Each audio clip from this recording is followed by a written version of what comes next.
మహాలక్ష్మి అనుగ్రహం కోసం ఏ పూజ చెయ్యాలి? మహాలక్ష్మి అనుగ్రహం కోసం మహాలక్ష్మి పూజ చేస్తాం. కానీ మనకి ప్రత్యేకంగా ఎక్కడ కని విని ఎరగనటువంటి విషయం, అంటే ఆధునికులకి తెలియనటువంటి విషయం, చాలా ఆసక్తికరమైనటువంటి విషయం ఇక్కడ మరొకటి కనిపిస్తుంది. అది ఏమిటంటే భాద్రపద మాసంలో శుక్లపక్షంలో వచ్చేటువంటి జ్యేష్ఠ నక్షత్రము. జ్యేష్ఠ నక్షత్రం రోజు మొదలుకొని 3 రోజులు మహాలక్ష్మి పూజ చేయాలి. జ్యేష్ఠ, అనురాధ, మూల. జ్యేష్ఠ నక్షత్రంలో ప్రతిష్టాపన చేయటం, అనురాధ నక్షత్రంలో పూజ చేయటం, మూలా నక్షత్రంలో విసర్జన చేయటం, అంటే దానికి ఉద్వాసన చేయటం. ఆ విధంగా చేయాలి. అయితే సాధారణంగా మనం మహాలక్ష్మి పూజ అంటే లక్ష్మీనారాయణులు పెట్టుకొని కానీ మహాలక్ష్మిని పెట్టుకొని కానీ మనం పూజ చేస్తాం. ధనలక్ష్మిని, విద్యాలక్ష్మిని, ధైర్యలక్ష్మిని, అష్టలక్ష్మిని కొలుస్తూ ఉంటాం. అంతేకాదు సంపదలక్ష్మిని చేస్తూ ఉంటాం, వైభవలక్ష్మిని చేస్తూ ఉంటాం, వరలక్ష్మి వ్రతం చేస్తూ ఉంటాం, ధనలక్ష్మి పూజ దీపావళికి చేస్తాం. కానీ ఇక్కడ జరిగే పూజ అలాంటిది కాదు.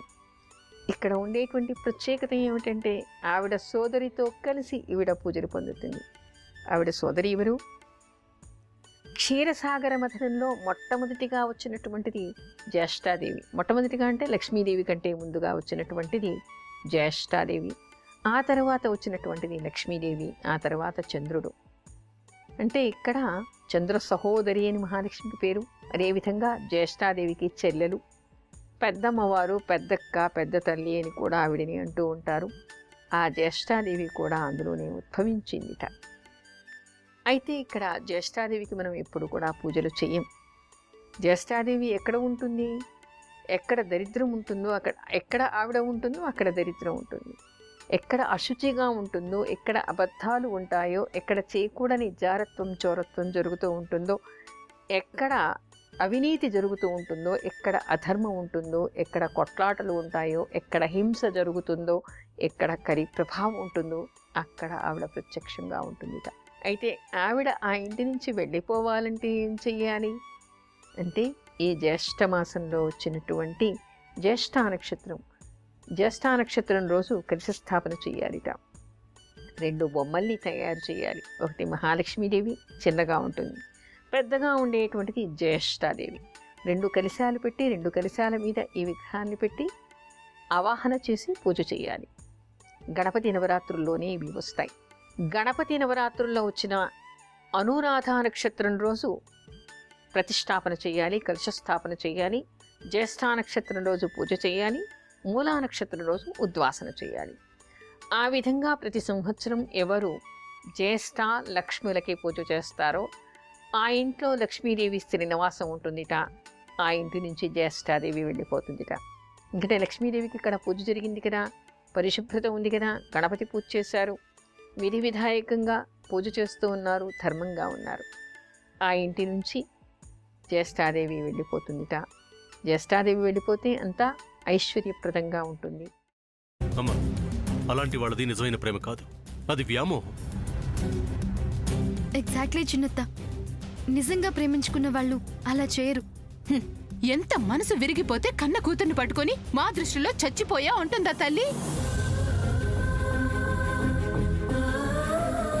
అది సరే అమ్మా, తన కూతురుతో తన మాట అనేటప్పుడు ఆమె మాటల్లో వ్యథ, కళ్ళల్లో బాధ గమనించావమ్మా?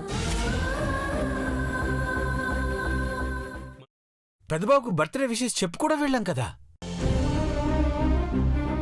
ఊరికే ఎలా కాలిపోతుంది? మంట పెడితేనో పడితేనో తగలబడుతుంది.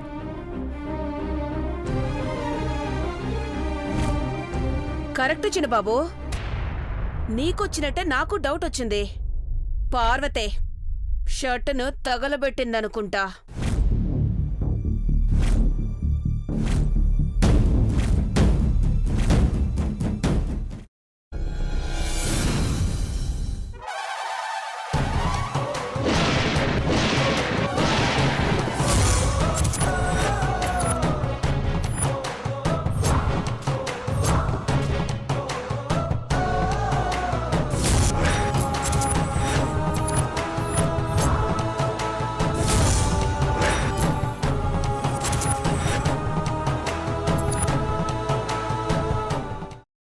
చేసుకున్న తర్వాత పొట్టు తీసేసి చాప్ చేసి పక్కన పెట్టుకోవాలి. ఒక ప్యాన్లో కొద్దిగా నూనె వేడి చేసి అందులో ఆవాలు, మినప్పప్పు, శనగపప్పు, కరివేపాకు, సన్నగా తరిగి పెట్టుకున్న ఉల్లిపాయలు వేసుకుని 1 నిమిషం పాటు వేయించుకోవాలి. ఆ తర్వాత కాల్చి కట్ చేసి పెట్టుకున్న వంకాయని కూడా అందులో వేసుకుని బాగా మిక్స్ చేసి బౌల్లోకి ట్రాన్స్ఫర్ చేసుకుని అందులో తగినంత చిక్కటి పెరుగు లేదా పల్చటి పెరుగు వేసుకుని మిక్స్ చేసి అన్నంతో కానివ్వండి, చపాతీతో కానివ్వండి సర్వ్ చేసినా చాలా బాగుంటుంది.